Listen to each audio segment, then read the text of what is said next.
The world of DJing for the most part has been a male-dominated field, but this has changed thanks to female DJs such as Lori Branch, Psychobitchin, and all-female group Super Jane. Today's guest just so happens to be one of those DJs. She's an international DJ, producer, remixer, and media darling. She's been in brand campaigns, appeared in film documentaries, as well as books. Please welcome DJLADY D. Now won't stop me now.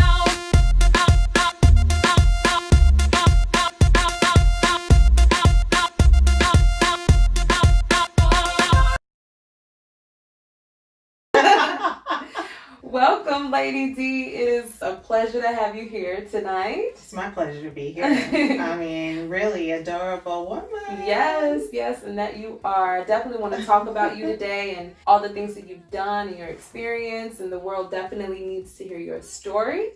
So let's go ahead and get into it. Where are you originally from? I'm from the South Side.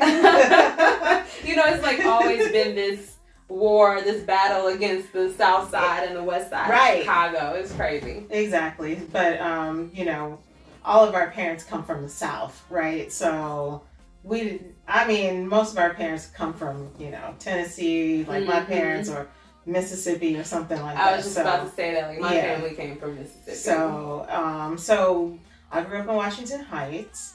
And that's really far south. That's the home of Jackie Robinson West. It's probably the closest neighborhood to, I guess, Beverly. You know, most people have heard of Beverly. And I went to, you know, Marcus Garvey School. Every child is a winner. Let me just shout them out. Yes, please. Because that was my formation begins there. I just remember, you know, in terms of becoming a DJ, we loved music. My brothers were DJs, and so I grew up with hi-fi equipment. My whole family loved music, you know, and I have 5 brothers and sisters. They're all much older than I am, so I almost grew up like an only child. I'm the baby. You're the baby. Okay, I was just about to ask if you were the baby. Yes, I'm a baby. And so, but I knew how to, you know, work a hi-fi system since I was like 3. You know, it's crazy. What made you jump on that? Like, did somebody take you? Because I know, like, sometimes an aunt or uncle, a dad, mom, come here and look at this. It was straight inside me. Wow. Okay. Like, my brothers used to put everything up, and then they would be like, "Don't touch our stuff. Don't touch our stuff." And I would be like, okay. And then as soon as they were gone, I was in it. I was all through these albums, the triple gatefolds. I was reading everything. I was looking at stuff, putting the needle on the record. You know, it was a real visceral experience for me and a real emotional experience. You know, I was always in their stuff, but I would put it back exactly the way it was, so they wouldn't know. So you wouldn't get caught. Yeah, they wouldn't know I was in their stuff. But literally, you know, music was music was a big thing in my neighborhood. And, you know, Captain Sky grew up on the next street, and he and my brother were friends. And, you know, people were always throwing parties with bands. You know, back then, you know, Black people played instruments. Yeah. And so it was always, you know, some music going on at the block club party or whatever. And I just was loving music. I wanted to be a disco dancer. I wanted to go to disco with my sisters.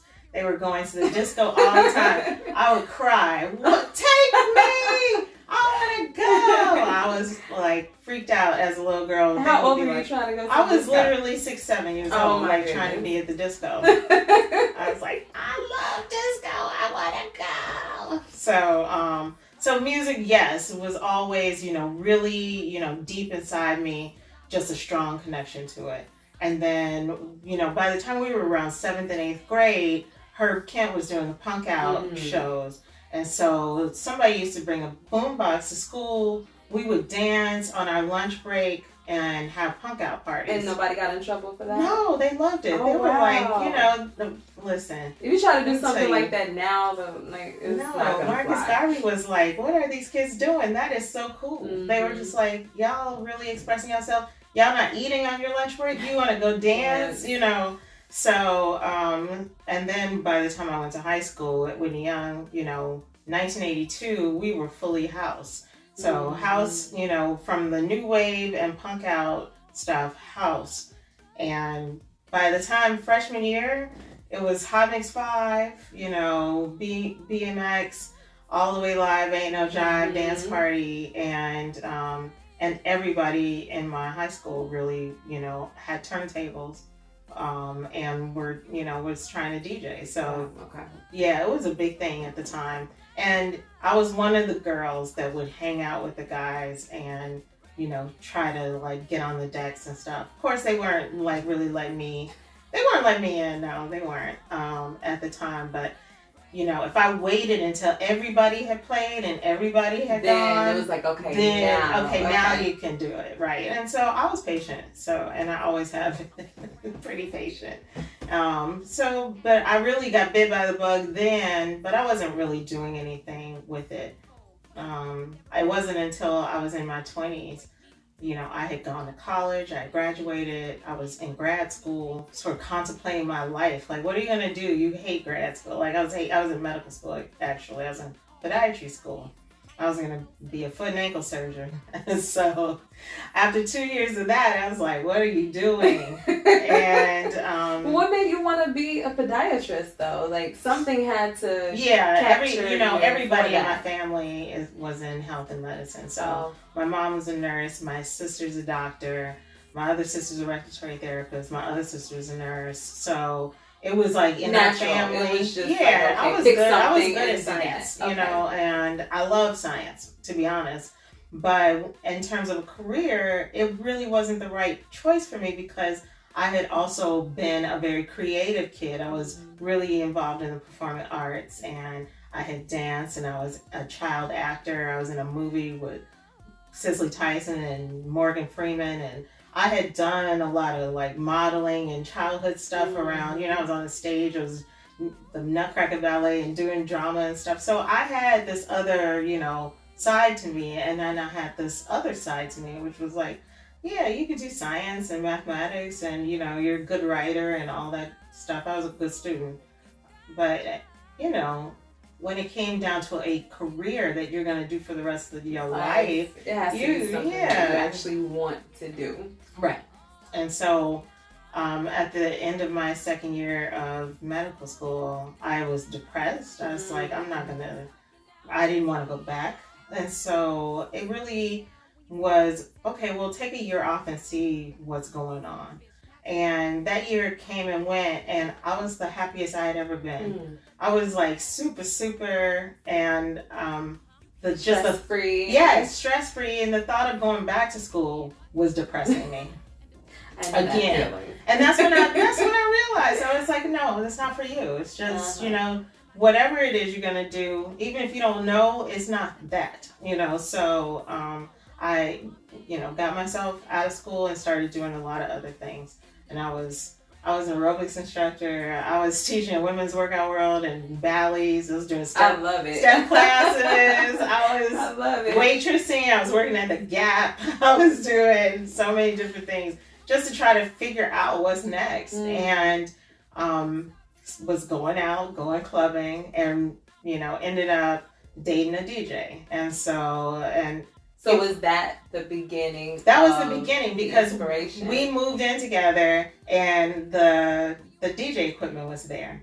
So once again, you're like, yes, I was like turntables. I was like techniques, yes, and albums, and you know, because we, you know, there weren't any CD players and stuff then. I mean, there were, but people weren't really playing on them. It was still all about the vinyl. So that was an awesome time because, you know, he was never home and I was. And so it gave me a lot of time to get acquainted with the music. And, you know, he taught me a few things. And, you know, I was working on that all the time. So, and then going out and seeing what the world was about, you know, in terms of being a DJ and being in the clubs a lot. And so let's back up a little bit. You found your interest. You know that this is something that you like and you want to do. Do you remember your very first time DJing for an event? Oh yeah. Well, tell us about it. My first gig was at a shoe store, and it was with It was just a Saturday. It was, first of all, this is the most funky shoe store in Chicago. It was amazing. It's called Soul Junkies, and this is where all the club people came and got their shoes and your footwear, and you know they imported stuff from Spain and Italy, and so it was real different looking stuff. And in the '90s, people when they got dressed up, Right. and nobody looked alike. You know, it was really about your originality and expression. Mm-hmm. And so, so that shoe store would have DJs on Saturdays. And one day, my friend was like, "I booked you to play at the store." I was like, "What?" So you didn't seek out. You No, didn't like. I didn't. Okay. All right. So she used to throw parties and stuff, and she was like, "Darlene, you are very good at shoes from Germany." She's like, "You are very good, and you need to play in front of people." I was like, "Okay." And so she booked me at that store. She passed out flyers telling people that I was going to be there, and people had never seen me before. And they knew me from the clubs, but they didn't know that I was going to DJ or whatever. And so a bunch of promoters showed up that day looking, I guess to, really probably to be like, she sucks. It's a girl. But I started getting booked after that. Like people were like, okay. So the gig started to come. I have to ask this. Were you ever told like, oh, you play really good to be a woman? All the time. What? You play. I was hoping that you were gonna say no. I really was hoping you were gonna say no. No. You're good. You're so good for a girl, or you're good for a girl. Mm-hmm. Yeah, obviously. And so actually that ties into, an organization that I'm starting now, which is called Good Girls, which is, even though I've been doing this 25 years now, there are still times when somebody will go, "Do you know what you're doing?" Like it'll be a security guard. Like, what? Just, do you know what you're doing? So I often talk to other women, and they've also been told that, whether there were women musicians, women DJs, electronic artists, or otherwise, many women have had, that said to them, "You're good for a girl." So now you're a woman in this field. You got your first DJing booking. Mm-hmm. A German woman asked you to DJ. Everybody's looking at you like, what? You don't know what you're doing. And so what was the response from people after you did your thing? Right. So after I played, I got so many bookings and a lot of interest. And really one of the biggest, promoters at the time had been down there. And I really didn't think I had done that well. But see, we're always like our own worst critic. Right. At the end of the day. Like, you probably killed it. Who knows? Why did you feel why didn't you feel like you did a good job? Your first time out, you're really worried about too many things. Yeah. And so, so there was a lot of interest after I played, because probably from being a woman and being a girl or whatever at the time. And there weren't a lot of girls. There were a few that were really well known, like Psychobitchin and Terry Bristol. And they were running clubs on the north side or whatever. But, here I come. I'm a girl that is not a lesbian. And, maybe some people think I'm cute or whatever. And, I'm sure they thought you were cute. So there was You're some cute interest now, there, so. right? Thank you. So yeah, no, I mean, I think that at the time, the timing was right for it. Because it was 1995, house music was hot, right? This was 7 days a week. You could go any place and hear house music. So, so the time was right for me to kind of come out, right? And there weren't a lot of other women doing what I was doing. So, I was playing house with vocals. I was bringing a woman's touch to the sound in terms of, just having a little bit of a different energy. And so people were kind of into that. And I was still working on my craft. Like, I was still learning the technique. And a lot of DJs were real supportive. Derek Carter would let me watch him in a booth. Diz would let me watch him, you know, so I was able to, you know, get up close and personal, observe people. Frankie Knuckles would let me watch him in the booth, you know, Ralphie Rosario. They were really great to me. So there was a lot of, like, within the industry, a lot of support. The opposition that you experienced was not internal, it was external, just really trying to be accepted by the audiences and things like that, right? So I think that, yeah, partly because it was more so, I knew it was a, you know, a male dominated field, and I did have, you know, some women to look up to. Psychobitch and Terry Bristol, they were very cool with me when they first, you know, when I first started. I approached them and they were like, oh, you know, this is great. It's nice to have, you know, more women doing this, and anything you need or need to know, let us know. And so, honestly, as an artist, I think that that is really important. yeah. Because anytime you're coming into any field, I mean, as a singer, you want camaraderie. Like, you want to feel accepted by your peers. You want to feel validated to a certain degree. And just having that camaraderie with other artists, it just makes you feel like you belong. That's good, because I know a lot of artists in other fields, they don't get that same experience. And so I think that was really important. And I think it was a good thing that you got to experience that. Yeah, it actually helped me a lot. It helped me set my prices. It helped me know what to charge. They gave me a lot of insight, you know, Psychobitchin and Terry Bristol, namely, because they were the two that I looked to, you know, they were my inspiration. They were running the clubs. They had their own nights. There was, you know, 2,000 people, you know, coming to see them every weekend at Pro Bar. And to me, they were, you know, the top of what the, you know, people were doing in terms of even, you know, men or women. They were running things for themselves. But particularly for me, I thought they were, you know, really great to just kind of take me under their wing and tell me, you know, what I needed to know and show me what I needed to learn to sort of navigate the industry, because they knew how treacherous it could be, and they knew how chauvinistic it could be, and they had experienced all those things, and so they had put me in a place to sort of know what to expect. Okay, so what are some of the other challenges that you had to overcome? Oh, well, I mean, I don't know if you say like you overcome being a mom, but I was a single mom. I know, right? I was a single mom. So I, you know, had started out in a relationship with somebody, but it did not work. And I was maybe a couple of years into my DJ career. And so you kind of go like, okay, am I going to continue to DJ? And what am I going to do?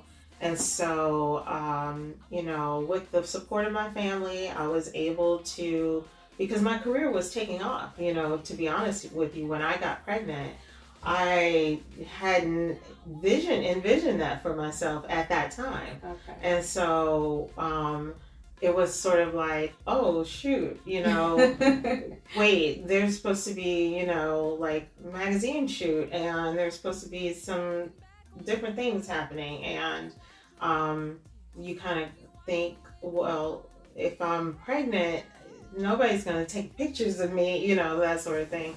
And truly, I did DJ up until, you know, maybe about my 8.5 months. What? Yeah. So I stayed working, which was crazy. No, that's awesome. I know, right? That's crazy, but that's awesome. Did you experience like the swollen ankles and? Of course. Oh yeah.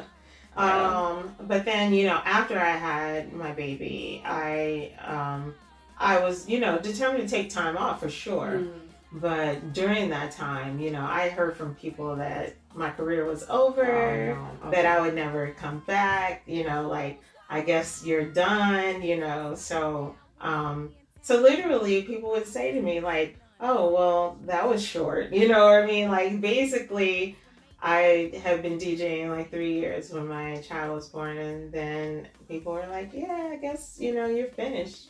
You're washed up. And I was hearing that from promoters, you know, so it was kind of crazy. Around, you know, around 8 months after my child was about 8 months old, and was done breastfeeding, I got a call from some people at a record label, and they were like, you write, don't you? And I was like, yeah, I'm a writer.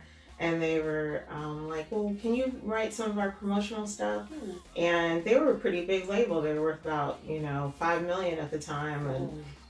And they were steadily growing. And so I was like, sure. And so they liked my work, and then they, started offering more part-time work. And pretty soon I was working for the label. I was doing, retail sales promotion. And then they just kept promoting me. So I was doing promotion. Then I was doing, all record sales. And then they asked me if I could head up a label that they wanted to do that was in the deep house area, in the underground realm. And so, when people see that you're making moves, they want to be a part of that. Yeah. And so, I stayed booked after that, So it was kind of like, the joke's on you, No, my career isn't over, and no, I don't need anybody to help me do the things that I'm destined to do. There you go. Right. It's not about you and what you think I can do. It's just gonna it just continued to happen for me. It's meant to be. Yeah, it was more meant to be. So, so that was pretty cool because I got to become an A&R for a label. I got to sign projects from people like Miguel Miggs and Full Intention, and did remixes from Derek Carter, and I went overseas selling music, and you've done a lot. It was quite awesome, and it really informed me about the industry and the business. And so when I stopped working with them, I started my own label. And so that's where Delectable Music came from. And but I had learned everything at that label. I learned about licensing. I learned about publishing. I learned so many things. Everything you need to know. Everything you need to know in business, in the music industry. And everybody doesn't get that crash course like that. Well, I wouldn't even say crash course. Right. No. Everybody doesn't get that opportunity to learn everything when it comes down to the industry, especially if you're just an artist. Yeah. You kind of get thrown in and you're just trying to figure it out. So that was definitely a blessing for you. It was, and it really it helped me, be a single mom who could support her family, and it just led to other great things. I was, that international experience really informed me and let me know what it's all about. Once you start to travel as a DJ and tour across the country, and so that helped me. It helped me help other people too, because I was able to sign artists and influence what the label put out, and it was really great. It was really great. So, yeah, I take that experience with me, a long way, right? It really cemented my reputation in the world because it gave me a professional experience too. So it wasn't just about what I did in the nighttime. I was able to, perform and produce during the day as, a label executive. So that was, that got me a write-up in Billboard. And so that, once you start to make these connections with people in the industry, it's a whole different ballgame. It's not just about, I'm trying to be, a DJ. It's like, I'm actually want to be a part of furthering this, dance music worldwide, right? So, what would you say were some of the highlights of your career? Some of the highlights of my career, probably, the biggest is probably playing Lollapalooza. Oh, man. Lollapalooza is such an awesome event, so well produced. And when you get to see how a big production like that runs, that tells you so much. And this is recent. This was 2011. This was their... That's still recent, because you've you've been a DJ for how long? 25 years. That's recent. Yeah. To me, you've been in the game for so long, and to still be able to reach platforms like that says a lot about you. Thank you. And you know what? Because that is about my brand. So DJLADY D, I talk to students all the time because now I'm telling students at Columbia College, as a career advisor, you know, what to do and what not to do, right? So I talk to them about brand all the time. And brand is something you build up over time. And it is the way people remember you. It's something that it comes from inside, really. Yes. It's not your logo or your things. It's always how you made somebody feel. Yeah. So it does give me a lot of pride that my brand has sustained itself, you know, has this type of longevity, and that I still appear to be relevant to people, you know, even 25 years in. So, and I mean, you're passing the baton, you're impacting people, you're touching lives, you know, and ultimately that's really what it's all about in everything that we do. I want to ask you another question, Super Jane. How did you guys form? Like, how did you come together? Oh, well, I know that the three, my three partners in there, they actually had the idea. I didn't come up with the idea. They had the idea, but they wanted a fourth. And so I was approached and, you know, told about the idea. I said, I like the idea. Mm-hmm. You know, I'd already been playing a couple of years. So DJLADY D was well established, and so there was a consideration of, you know, is this going to be good for my brand or bad for my brand? And I'm all for girl power, so I was like, well, you know, we'll do it and see what happens. And it turned out to blow up. So, nice. So Super Jane was, you know, really good experience, and you know, I still love those ladies. We still talk and have good, you know, kikis, and but you know, we haven't done anything in a while. We just usually try to hit up like the anniversaries, you know, like this is our 20-year anniversary or our 15-year anniversary, you know, so we'll do things together when people, you know, present opportunities the right way, and those times are always a good time. It sounds like it. I mean, if you have that much history with some people, it seems like that would be a lot of fun. So. Yeah, it is. We always, you know, we try to get the band back together every now and then. Okay, good. So you're here as well because you're an entrepreneur.